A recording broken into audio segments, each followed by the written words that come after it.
Bismillahirrahmanirrahim. Assalamualaikum warahmatullahi wabarakatuh. Perkenalkan, nama saya Andini Wulandari, Stambuk D101-19060. Saya mahasiswi semester 5 pada program mata kuliah Hukum Acara Praktek dan Peradilan Tata Usaha Negara, kelas BT11. Pada kesempatan kali ini, saya akan membahas materi mengenai hukum acara material pada peradilan tata usaha negara. Yang pertama yakni mengenai kompetensi absolut dan relatif.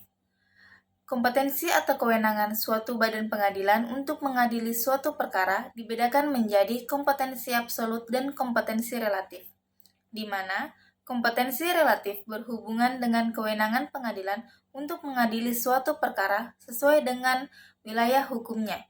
Sedangkan kompetensi absolut adalah kewenangan pengadilan untuk mengadili suatu perkara menurut objek, materi, atau pokok sengketa. Kompetensi absolut peradilan tata usaha negara menurut Undang-Undang Nomor 5 Tahun 1986 sebagaimana terakhir diubah menjadi Undang-Undang Nomor 51 Tahun 2009 tentang Peradilan Tata Usaha Negara adalah mengadili sengketa tata usaha negara antara orang atau badan hukum perdata melawan badan atau pejabat tata usaha negara akibat diterbitkannya keputusan tata usaha negara.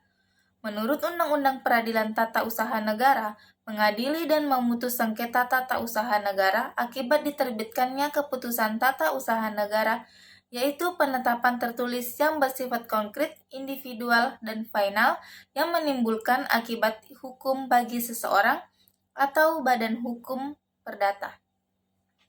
Yang kedua yakni mengenai hak gugat. Hak gugat adalah hak warga negara untuk kepentingan keseluruhan warga negara atau kepentingan publik termasuk kepentingan lingkungan yang mengajukan gugatan ke pengadilan guna menuntut agar pemerintah melakukan penegakan hukum yang diwajibkan kepada atau memulihkan kerugian publik yang terjadi.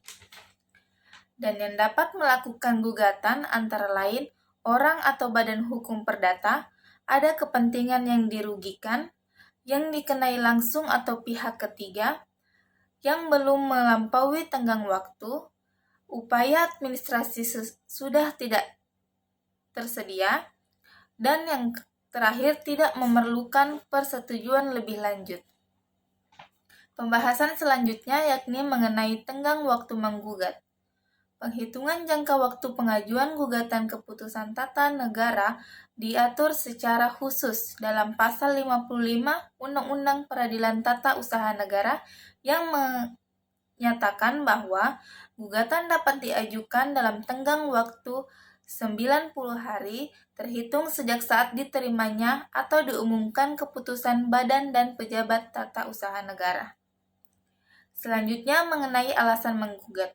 Terdapat dua alasan mengajukan gugatan dalam peradilan tata usaha negara, yakni yang pertama, keputusan tata usaha negara bertentangan dengan peraturan perundang-undangan yang berlaku. Yang kedua, keputusan tata usaha negara bertentangan dengan asas-asas umum pemerintahan yang baik. Kemudian pembahasan saya yang terakhir ialah mengenai alat bukti. Macam-macam alat bukti yang digunakan dalam pembuktian berdasarkan Undang-Undang Nomor 5 Tahun 1986 tentang Peradilan Tata Usaha Negara, yakni terdapat pada pasal 100, yaitu alat bukti yang berupa surat atau tulisan, keterangan ahli, pengakuan para pihak, dan pengetahuan hakim.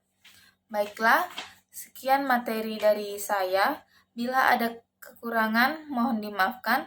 Wassalamualaikum warahmatullahi wabarakatuh.